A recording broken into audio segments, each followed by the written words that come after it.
All right, guys, I'm going to take you all the way back to the very beginning. The house that you see behind us is a throwback. This was mine and my wife's very first house. My dad, myself, and quite a few of our friends built it. And yes, it is a tiny house. We lived here for several years though, and we may be making a return. So this is part of how to become a full-time content creator. And I know that this is kind of out of left field for some of you guys, and this is going to be a long process. But we're trying to get to a point to where we are in a really good spot financially where I can step out and do this content creation. With a mortgage for another 20 years because we've been in our house currently for 10, that is not a great thing to do when you're making videos because it can be so rocky up and down. So eventually we may be selling the house that we're in now. We're going to be tearing this house down and building a barn dominium. So here's a major throwback. Yes, that's me with a spec shirt on. I was 19 years old in these pictures, guys. So we did build my very first house at 19. We traded out work for that big dozer to come in and help us, our front end loader. Here we are laying the block foundation. That is me and Miranda. Look how young we were. There's my dad. This is partway through the construction. And you can see there I am about 80 pounds lighter and Miranda. And you can take a look, the second story's going up.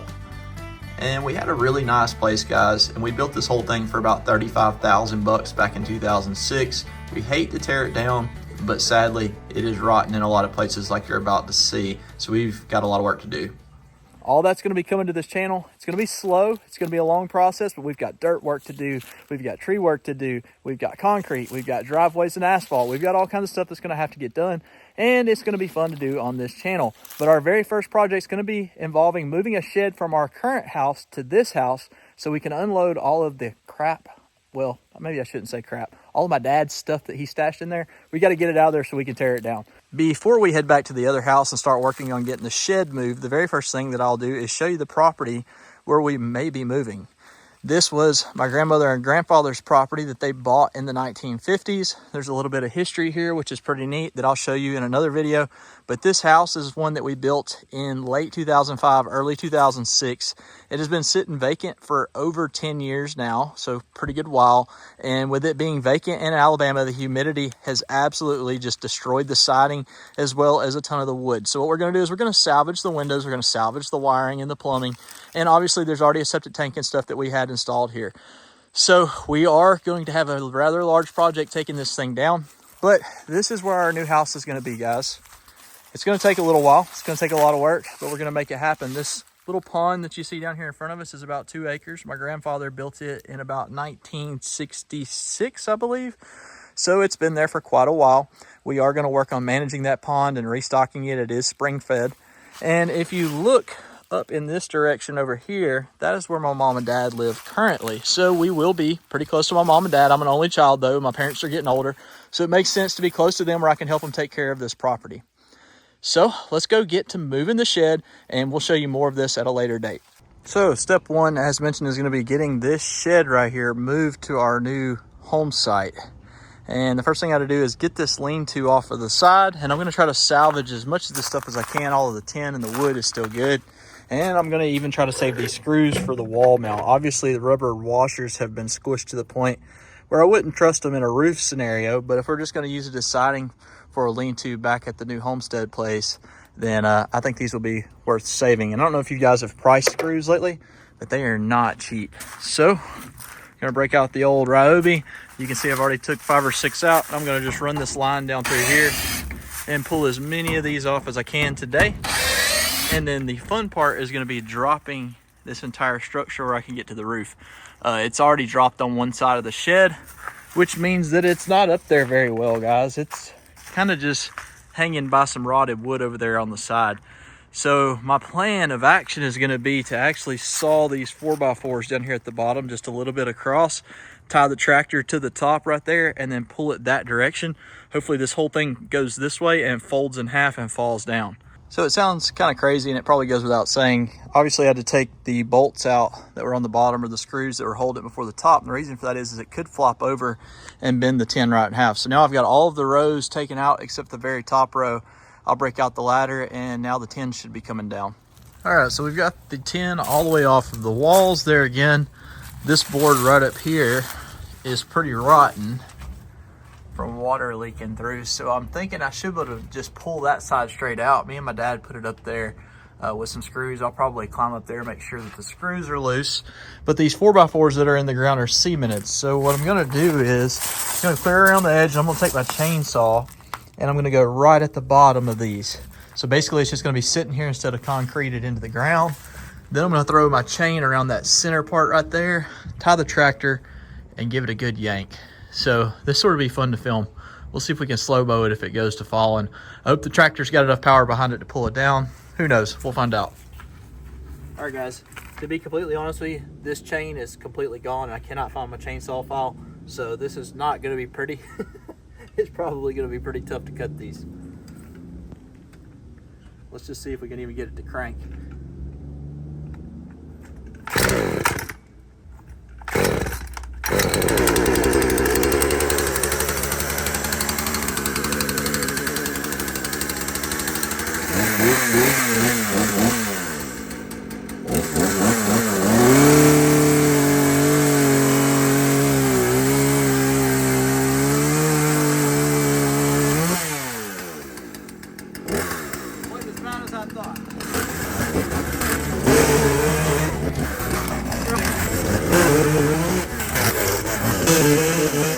All right, so I cut these about 70% through. These two, that one and that one are cut all the way. This one right here actually had no weight on it at all, which is a good thing for us. All right, so before I actually tie to this, I think what I'm gonna do is I'm gonna take the tractor bucket and I'm gonna place it right here and try to push at an angle and see if I can do it without tying it, just to see how flimsy it is or if it's gonna move at all, because I honestly don't know. So let's try that first.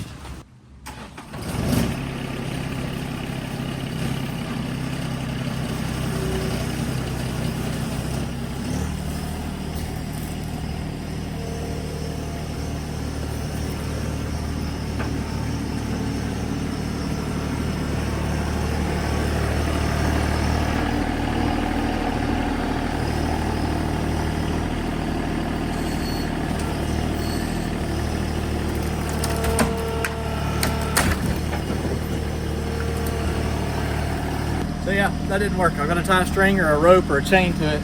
My chain's only like 20 feet long though, so I'm gonna have to probably get a little innovative with some ratchet straps. All right, all I could find is a 1,000-pound magnet fishing rope.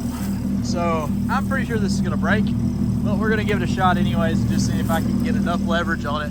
You can see how high I've got that rope tied at the very tippy top. There's only that one post left holding it and the nails that are holding it to the building. So fingers crossed this works. So far the rope is very, very stretchy, and this isn't right pulling it towards myself, I know.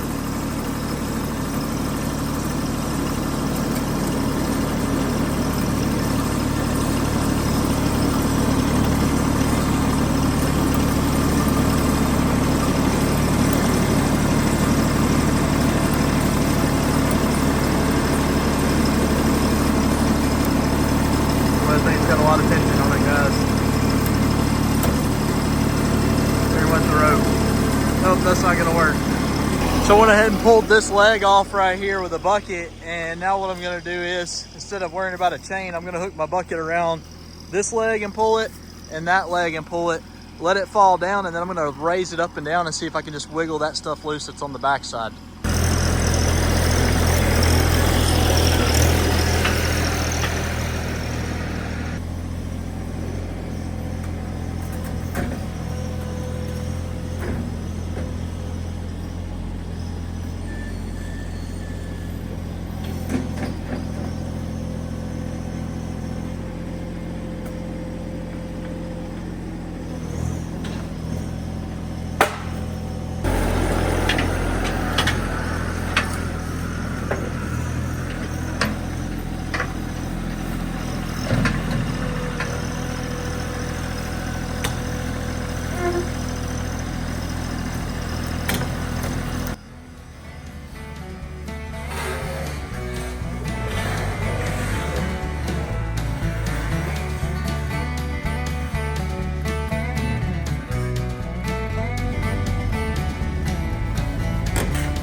Well, it wasn't pretty, guys, but it worked. And I didn't have to worry about buying a rope and a chain. So some of this tin right here, this was actually built when we bought the house. I'm going to try to salvage the 8-foot pieces that are up here.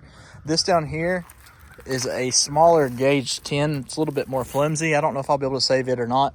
But first things first, I got to start taking all these screws out of the top of it. And we're going to salvage the frame. These 4x4s right here, I'm going to cut them off with a chop saw and save them. The 2x4s, I'm not really worried about those. But again, wood's not cheap, so I'm trying to salvage as much as I can. At least the stuff that doesn't have carpenter bees in it. We have a terrible problem with carpenter bees here. So I've almost got all the screws out. As you can tell, I've already got about 3 or 4 pieces of tin off. I've only got this one left, and then we're going to be able to save all the 2x6s. The 1x4s that are across that it was screwed to, though, they've got a little bit of rot to them, so they're just going to go in the garbage. Let's go ahead and knock this out, though, real quick.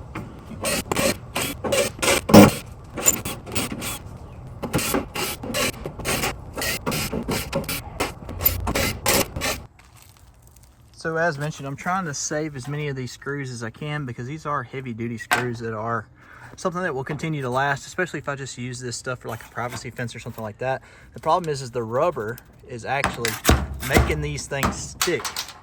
The only way that I can get them off is just like that with this little putty knife. So I've been going around scraping them all loose, putting them back together. And so far, I've got a whole bowl of screws. May not seem like much, but that's like 40 bucks at the store right now, guys. If I were to have to go buy all those screws, I'm just trying to save as much of this thing as I can during the move. All right, guys, we're at the spot where we're gonna be moving the shed to. We've already moved quite a few small trees like these that you see right here. The goal is gonna be, though, to take this right here down about 2 foot to just level it off. So we know the shed's a 12 by 20. We'll end up cutting that tree down, a couple of the smaller ones, and just making a nice little pad for it right here. I should have turned the camera on before I did a little bit of the tractor work that I've already done. We moved an old dead log that you see right there and a couple other things. But I'm gonna not be able to do it all today, but we'll get some of it done. Dad's bound and determined to not let these small trees get the best of him right here. But I've got to be honest with you guys, I think I'm gonna need the backhoe. My buddy's got it borrowed right now, but Dad's just not ready to give up on it yet. I told him, I said, let's not break the tractor. It is a Mahindra. It's not like it's the big orange Kubota that we know are a much better tractor, but I got such a good deal on this one, I just had to get it. And it's probably close to coming out. I'm just being very particular about not wanting to break this thing. And Dad's more like a wrecking ball.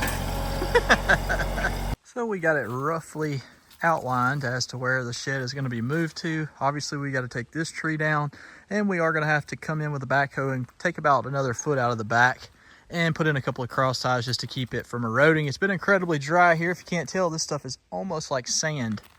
And we have got a lot of work to do, guys. So this is going to be the direction of the family vlog. This is part of becoming a full-time content creator, as mentioned in the beginning. Sometimes you got to take a few steps back and reevaluate your situation. And for me, this was where I started. This is my family's land that's been in my family for, I guess I will be the 3rd generation. Hopefully Addie will be the 4th. But it should be an interesting series, guys. So if you're not subscribed, please be sure that you are. This is probably going to be a year or 2 project, but it should be exciting. We'll see you guys in the next video.